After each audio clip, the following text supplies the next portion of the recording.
Welcome to Aura Room, the space where soul and science meet to illuminate the path within. I'm your host, Archita.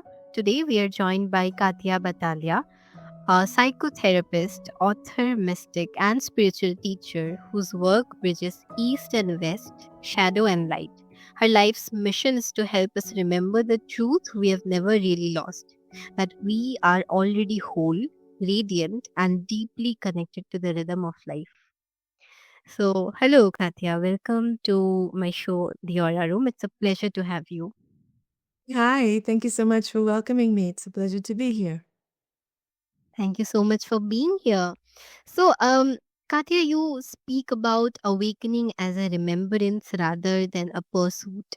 What does that shift in perspective change about how we approach healing? Yeah, it's a good question. I feel that especially in this new age, there's a lot of seeking for something that we believe we don't have. It's outside. It's in a teacher. It's in a guru. It's in a spiritual leader. We don't have it. We have to go to I don't know, India, Peru, anywhere. We need to go somewhere to get something that we don't have. And at the end of the day, I find that when you when you have those experiences and finally reach that point where you've been to the countries and you've listened to the leaders and etc. And finally, we you have not a mental concept of it, but you have an inner experience, an inner knowing of it. You realize that it's always been there, it's never not been there because that's the the spark of the soul. It's something that could never not be there or we would just not exist. So yes, I do find that awakening is more of a remembering of something that we've known all along. Definitely. So, in short, what we are seeking already lies within us. Yes, that's right. Mm. So, do you think that most people are trying too hard to become what they already are? It's such an interesting quest, because I understand this and I've definitely felt it within me, to feel depressed, to feel, you know, out of balance, to feel anxious and not knowing how to get out from there. How do you make that jump? You see these people, whether it's on social media or whatever, they seem very harmonious, very peaceful. And you might look at them and think, oh, that's not me. I need to go and do something to become like that. So yeah, on one hand, that's the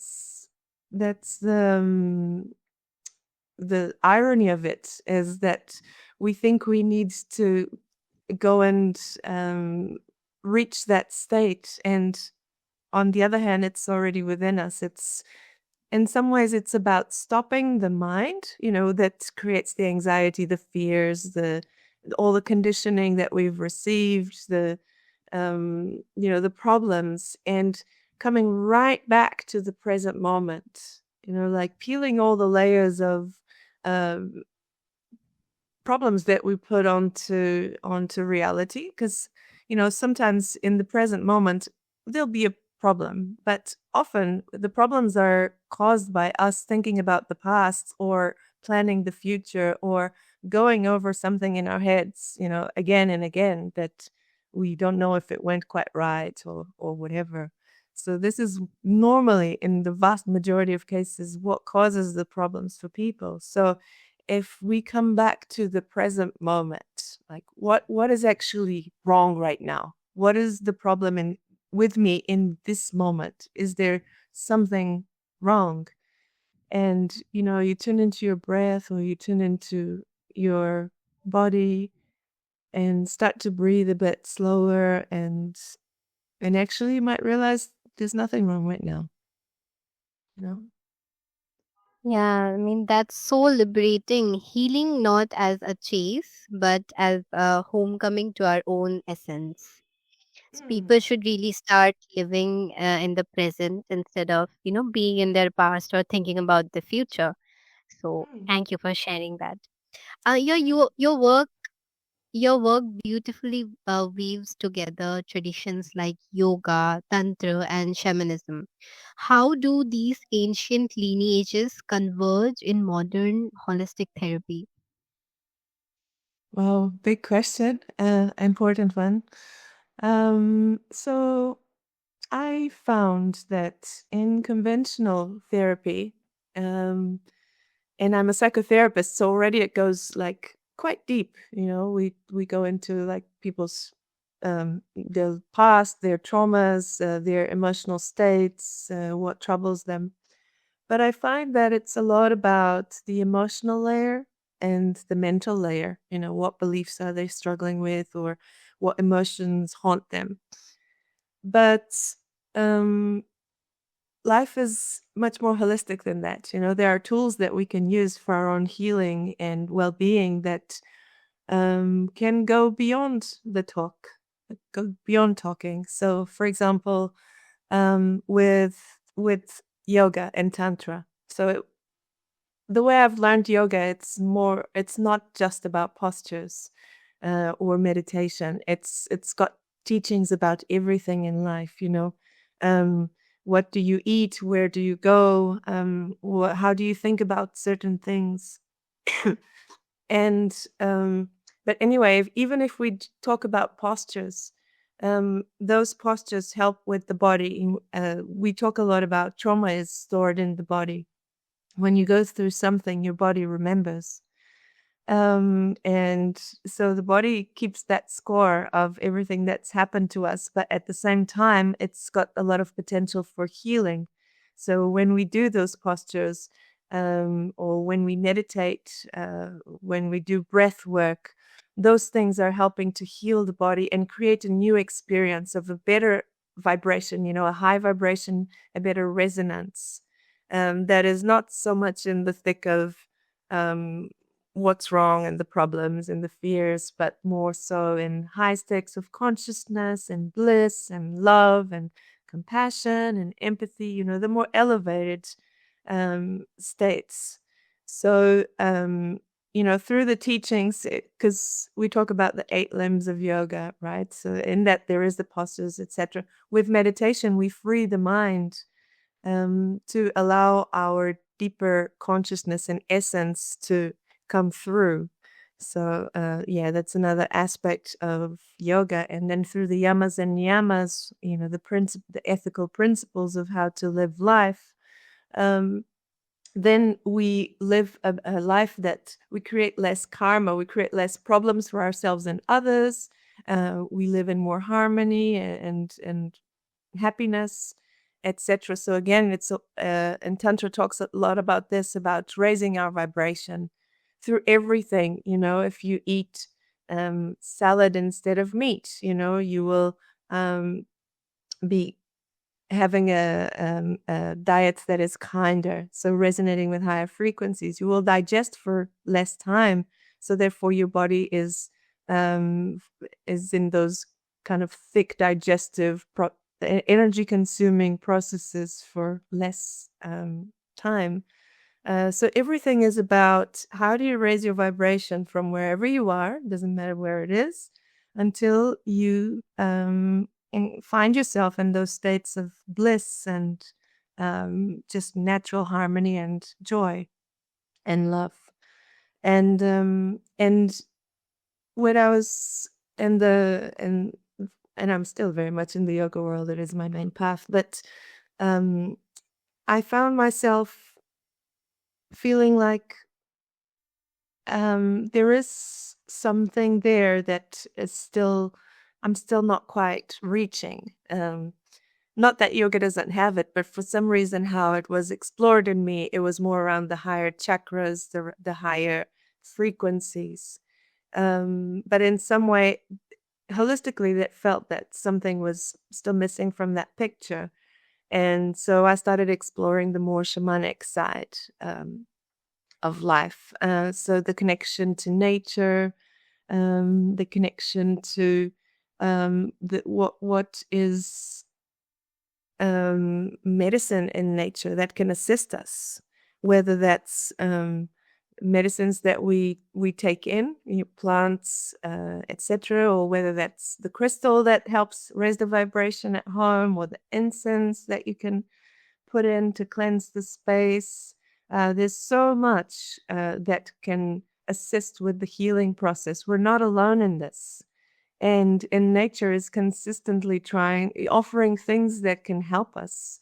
Whether it's the sun, that if you're depressed, just going for a walk, getting a bit of sun, the elements, the fire that can cleanse the hard emotions that we're feeling and transmute that into higher energies. The water that we can, just jump in the river and cleanse in that water. The air, going to the top of a mountain and just closing your eyes and feeling that breeze, and just nothing else is happening in the world. Feeling the earth holding you. Like, it's all those things that bring us back into the moment.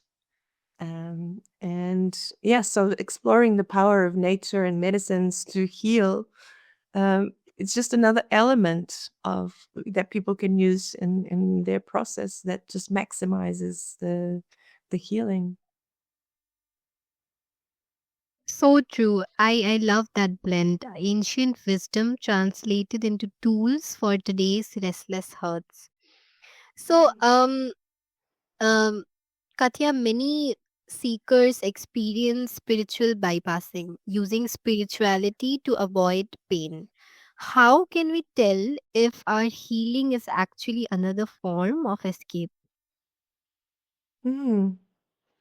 Well, we have a very good tool that can help us understand if we're bypassing or not.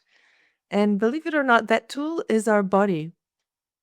If someone says that I am so blissful and so peaceful, and um, if that's really true, the body and our and external environment will be reflecting that. The body will have no illness, usually, feel very healthy, and the environment around us will also be, surrounded by beautiful people, lovely circumstances. If we're bypassing, then usually we are creating karma, or we are, suppressing certain things. And I've worked in the psychosomatic field for some years, and to some degree I still do, even though it's not my main focus. And psychosomatic means that we are expressing emotions through the body. Because with our mind, the mind can dissociate, it can separate itself from the emotions. We can actually do that easily. And we think, oh, life, like, I'm so evolved, and life is perfect. But actually, emotions and body are one. If we are suppressing emotions, they will show through our body, because our soul doesn't want to be bypassing. Our soul doesn't want to be trapped. It wants to be free. So it will do whatever it needs to, and it will speak through our body, through our dreams, through our environment. And yeah, so in many times we see psychosomatic illness. So people with heart conditions or skin conditions, or um, whether it is, like a womb pain, menstrual pain, anything can be a somatization of emotions. So that's telling us something.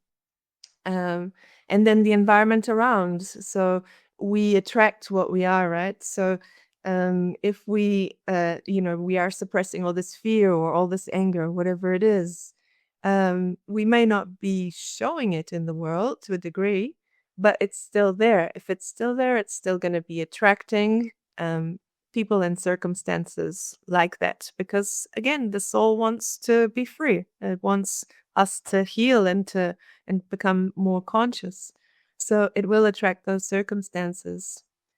So yeah, these are some ways that we can tell. I definitely agree, and that's such an honest reflection how real spirituality asks us to meet the darkness with compassion, not denial. So, yeah, you often describe love as the core of human wholeness. How can we reconnect with that love when we feel disconnected or unworthy of it? Mm. Oh, such a beautiful question. Um, well, I believe that um, we have, as well, I know we're not all from one society, but especially Western society where I came from, has really distorted the concept of love. You know, we've come to the believe that that is some feeling that you express between two people. You know, so that you uh, share your life with your partner or your husband, and then have children, and that's your life. Whereas in Tantra, we see love as a state of being, our natural state of being, actually. And Um, so when we remove all the things that are on top of that, let's say there are clouds on top of a sun, that sun is radiating in our hearts, is our essence, you know, that manifests in our heart is love. And we put all these things on top of it, the fears, the I'm not good enough, or I will be abandoned, or people will reject me. All the beliefs that we started to create, um, those are clouds on top of that sun um, that we have naturally. If we removed all that, we would be in that blissful state. You know, a baby comes into the world, they're pure love, right? You just look at them and you just want to love them too because they're they're just the most pure form in a way, right? And it's a bit like that. It's a I wish I could say that, okay, you just flick a switch and suddenly you just access that love. But actually, the work is a lot. There's a work of the shadows and the work of the light. And the work of the shadows, you have to, you don't have to, but, you know, if you want to access that love, then we need to understand what is the conditioning and what are the traumas that we have on top of that uh, that are stopping us. You know, what are our clouds basically? So, for example, you know, that belief, a lot of people have it. I'm not good enough for love. It's conditioning. Like we're I don't know many children, you know, as they start to grow up, maybe because they integrate that belief. But as they're born, or you know, as and if they're not conditioned to believe that they're not good enough, you know, they're not questioning whether they're good enough. They just are living their life. If you look at animals as well, animals aren't going around. A dog isn't going around thinking, "Am I good enough?" He's just being a dog, you know. And so it's the same thing for us. Like we gain these beliefs through the conditioning that we're given, whether it's, you know, the dad that was away, and then we started to believe, oh well, he's always away, so I'm not worthy of love for sure. Or mom was around and was distracted, you know, she had too much on or was working a lot, so okay, I'm not worthy of her love then, so I'm not worthy of love. So we start to create these beliefs and I yeah, I talk about this a little bit in the book that I've recently published, like Echoes of the Timeless. How my own journey was like that. You know, it was about like I grew up with a certain environment that created certain beliefs very grounded in me. Um, and and you know, like in an environment of like more feeling I can't express my freedom, I can't express myself, I can't be myself, you know, that got very grounded in me. And yoga is also the process of that book explaining how yoga helped me uh unblock those blockages, you know, confront the conditioning, which is the work of the shadows I was talking about, and awaken the light, connecting directly to our essence. Yoga is great with that, the meditations, the practices, shamanic practices, indigenous practices as well. They're great, connecting with spirit, directly praying, not praying to some specific god or anything, but just this state of inner gratitude and reverence for the divine, um, and connecting with those higher aspirations, higher states of mind, doing good deeds, etc.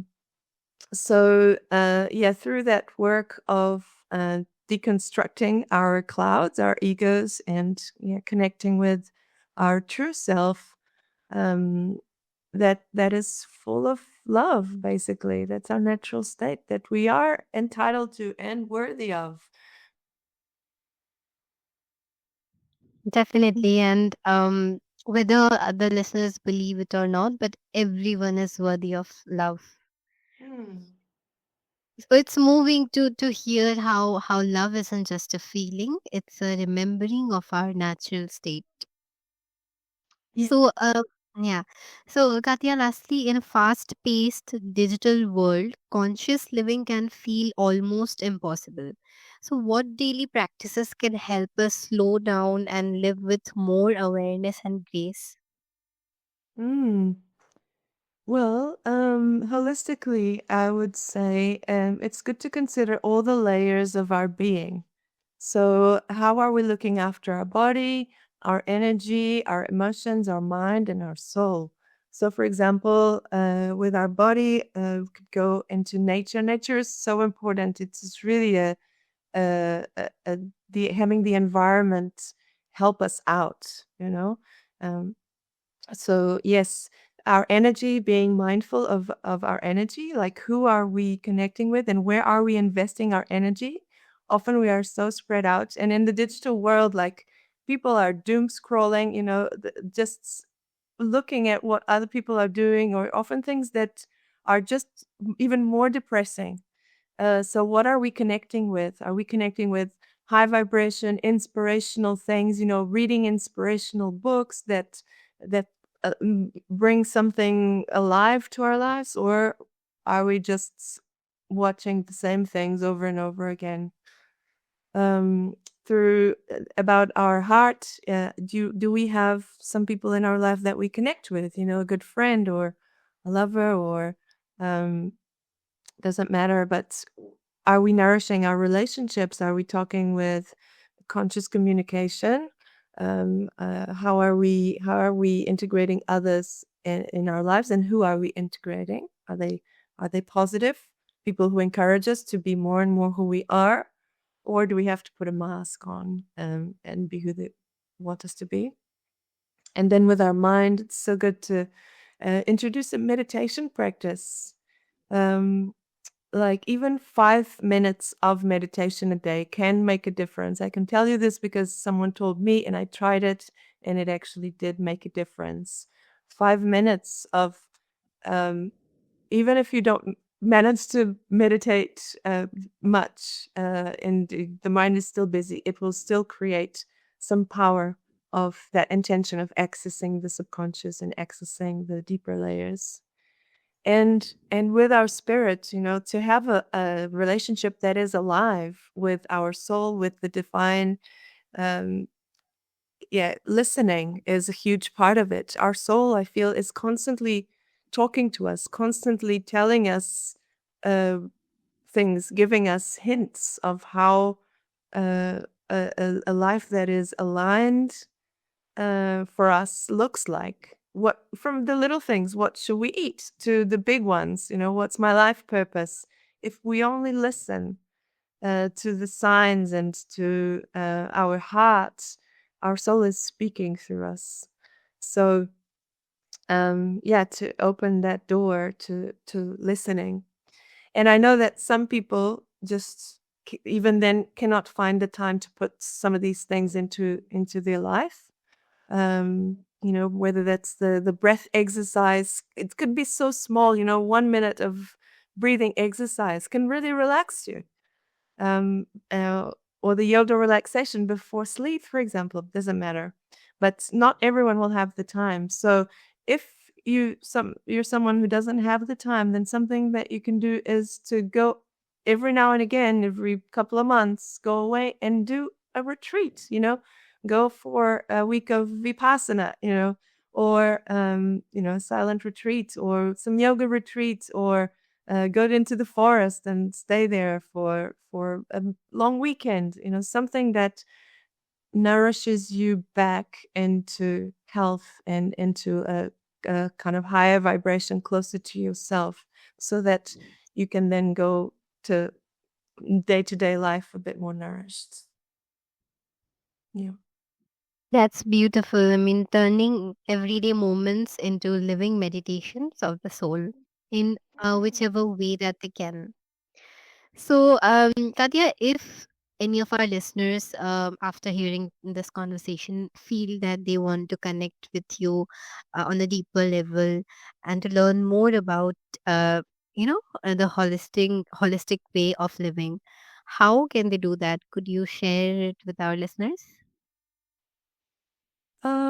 Well, I have a website, catiabatalha.org. There you'll find courses. My book is there, Echoes of the Timeless. It's also everywhere. So, and yeah, some free resources and things. I'm a life coach, a kind of, I don't even know what to call it, but yeah, someone who can sometimes guide people on their spiritual path when they feel a bit stuck. Or so yeah, on the website is the greatest resource, I think. Thank you for asking. Great, great. So I'll have all the details on my show listing so that our listeners can feel free to connect with you and learn more about the holistic way of living. So, dear listeners, what a deeply grounding and luminous conversation. Katya reminds us that healing isn't about adding more, it's about peeling away what's not true until only love remains. So, take this as your invitation to live more consciously, breathe more softly, and let your inner light lead you home to yourself.